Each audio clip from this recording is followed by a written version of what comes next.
Nous voilà en novembre 2024 et quelle est la situation du marché immobilier à l'heure actuelle? Pour les vendeurs, vous devez avoir ressenti une vraie bulle d'oxygène sur ces 45 derniers jours et tout particulièrement sur ces 30 derniers jours, notamment si vous avez fait une baisse de prix.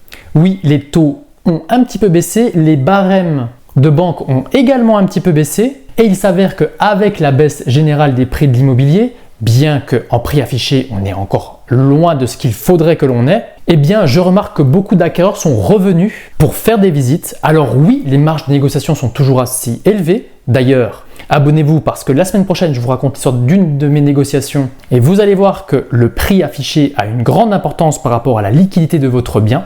Donc tous les vendeurs qui ont effectivement un petit peu couplé cette baisse de taux avec un prix affiché un poil plus agressif sur le mois qui vient de s'écouler, à savoir le mois d'octobre, ont pu voir une sacrée augmentation au niveau de leur visite. C'est ce que moi j'ai remarqué, c'est ce que mes collègues agents ont remarqué. Et donc on remarque qu'il y a quand même un désir toujours aussi fort de la part des acquéreurs, notamment sur les résidences principales. Donc côté vendeur, avec une bonne commercialisation et un prix cohérent par rapport à ce que le marché attend aujourd'hui, honnêtement, ça va quand même mieux que durant le mois de juin ou durant le mois de septembre. Évidemment, ici, je parle bel et bien de l'ancien. Et pour ne rien vous cacher, je remarque quand même un vrai désir de surface entre guillemets brute ou à rénover de la part des investisseurs. D'ailleurs, pour contrebalancer ça, tous les biens qui ne nécessitent absolument aucun travaux arrivent à conserver des prix, je trouve, relativement importants, si et seulement si on a une détention de plus de 3 ans. Pourquoi est-ce que je dis ça? Je l'ai déjà expliqué dans l'une de mes précédentes vidéos, mais je suis en train de vendre un appartement et j'ai rencontré un notaire que je ne connaissais pas. Et il m'a expliqué que là où il rencontre des vendeurs en difficulté tout particulièrement, c'est bel et bien pour tous ces acquéreurs qui ont acheté durant les années 2020, 2021 et 2022 et qui doivent aujourd'hui revendre avec des taux actuels. Et ça, malgré des biens dans des états absolument parfaits. On a une petite partie des vendeurs qui ont vraiment acheté à ce moment-là, qui ont acheté en pleine bulle des maisons, je vais donner un exemple très concret, à 350 000 € et qui aujourd'hui pourraient trouver preneur à 300 000. Le problème, c'est que lorsqu'on a acheté il y a de ça pas longtemps, évidemment que le capital restant dû est supérieur à ce que le marché attend et donc du coup les vendeurs sont scotchés. Et autant ce notaire du côté de Vesoul me l'a expliqué, et c'est aussi ce que j'ai remarqué sur certaines de mes transactions où sur des demandes d'estimation, je donne des prix qui sont parfois à peu près au même niveau, voire même un petit peu en dessous du capital restant dû des potentiels futurs vendeurs qui ne le sont donc du coup forcément pas parce que ils ne peuvent pas se permettre de revendre moins cher qu'ils ont acheté. Et c'est d'ailleurs bien pour ça qu'on a vraiment des vendeurs qui sont scotchés et ça peut aussi expliquer certains prix entre guillemets déconnants que vous pouvez voir sur vos différents secteurs, tout simplement parce qu'on a des vendeurs qui ne peuvent pas descendre plus parce qu'ils ont acheté durant les années folles, sans apport et en plein boom de l'immobilier. D'ailleurs, sur un autre secteur, j'ai eu une personne qui m'a aussi contacté par rapport à ça. On a eu énormément de gens de la ville, des Parisiens, des Lyonnais, des Bordelais, enfin bon bref, des gens qui ont acheté une maison de campagne. C'est aussi ça qui avait fait que l'immobilier dans toutes nos petites villes avait fortement augmenté. On parle parfois de plus 30% en l'espace de 2 ans, ce qui n'est absolument pas normal. Et qui aujourd'hui, avec la fin du télétravail, retournent tout simplement dans leur ville ou tout simplement comprennent qu'à la campagne, il y a des contraintes qu'ils n'ont pas en ville et qui doivent revendre également. Et là, on a parfois les mêmes problèmes avec des acquéreurs qui doivent donc vendre moins cher que ce qu'ils n'ont acheté. Et ça, évidemment, ça va avoir une tendance à geler le marché. Pour les vendeurs qui sont dans cette situation-là, ma foi, soit vous arrivez à louer, soit vous arrivez à attendre et en profiter de cette maison de campagne comme d'une résidence secondaire.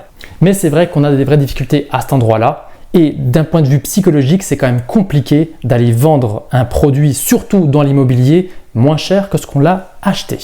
Donc pour les acquéreurs, du coup, si vous vous posiez parfois les questions de pourquoi est-ce que les prix affichés sont encore élevés, évidemment qu'il y a un aspect psychologique, mais ça répond aussi à ce type de phénomène. Si vous recherchez depuis une longue période et que vous connaissiez les prix de 2017, 2018, 2019 et que vous avez vu la flambée de 2021, 2022 et qu'aujourd'hui vous voulez passer à l'action et vous vous dites mais mince, mais qu'est-ce qui s'est passé entre-temps? Eh bien c'est exactement ça, on a eu énormément d'acquéreurs qui se sont jetés dans les villes de campagne et donc du coup s'ils doivent vendre aujourd'hui, les prix affichés sont encore élevés et de manière générale, la plupart des vendeurs, qu'ils passent par agence ou pas, ont une tendance à essayer leur prix confort avant de retomber entre guillemets dans le prix marché.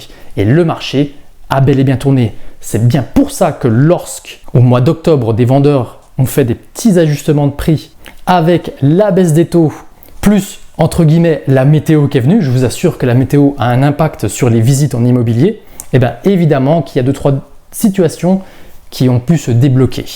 Voilà un petit peu ce qui se passe de manière générale pour l'ancien. Sur l'investissement locatif, toujours autant de négociations, je vous assure que sa bataille dure et qu'aujourd'hui les investisseurs recherchent des rentabilités bien plus fortes qu'il n'y a encore 2 ou 3 ans et ils ont bien raison, je fais partie d'eux.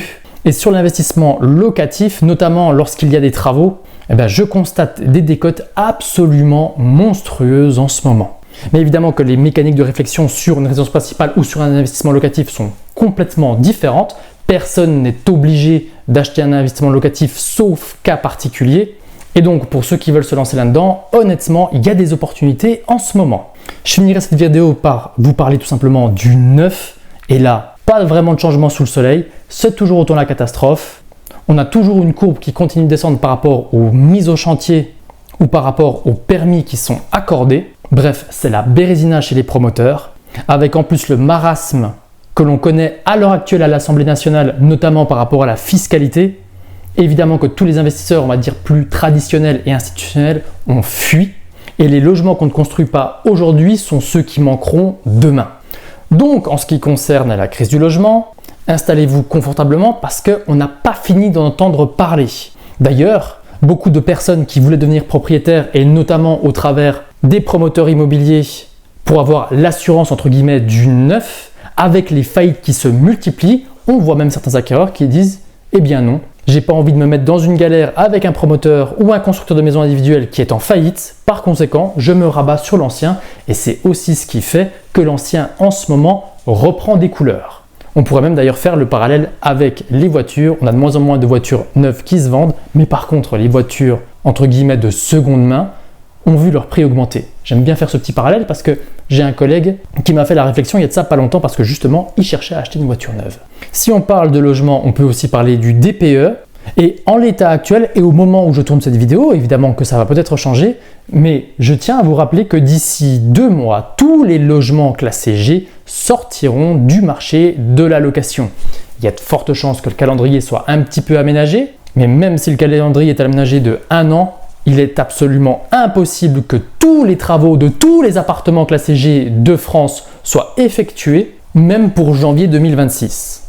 Donc, entre le manque de construction d'un côté et l'attrition des logements classés G de l'autre, je vous le dis et je vous le répète, la crise du logement n'a pas encore commencé. N'hésitez pas à me dire où est-ce que vous en êtes dans vos recherches, que ce soit sur des résidences principales ou d'investissement locatif dans les commentaires. Les vendeurs, évidemment, j'aimerais bien avoir aussi votre opinion. J'espère que cette vidéo vous a plu. Comme d'habitude, il y a un lien en description pour rejoindre le groupe d'entraide sur WhatsApp. Je vous remercie de m'avoir suivi jusqu'ici et je vous dis à très vite pour de nouvelles vidéos. Ciao, ciao.